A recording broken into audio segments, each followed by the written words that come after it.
बिस्मिल्लाहिर्रहमानिर्रहीम। 3 माह से 3 पुल गिरे हैं।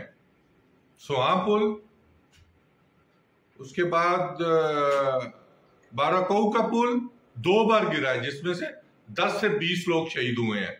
इसी तरह सोहा पुल 1 साल पहले बना है और वो मेजर जनरल डीजी एनएलसी कह रहे हैं कि आई एम रिस्पॉन्सिबल। वो जुम्मेदार हैं तो उनको गिरफ्तार करें और गिरफ्तार करने के बाद उनका ट्रायल करें और उनको वो जेल में जाएं। ये शेर शाह पुल गिरा था तो जनरल फरख जवेद को गिरफ्तारी के ऑर्डर हुए थे। एनएचए में 1000 पुल गिराए हैं और 1 पुल गिरा है उनका, और उसके 2 चेयरमैन गिरफ्तार रहे हैं। और एक टीम थी जो तकरीबन 20 से 25 लोगों की 12 साल उन्होंने केसेस भुगते, और मेजर जनरल डीजी एनएलसी कह रहे हैं मैंने गिरा लिया। गिराए तो उसका खमियाजा भी भुगते। ये पूरी डिटेल आज रात 11 बजे पेश की जाए।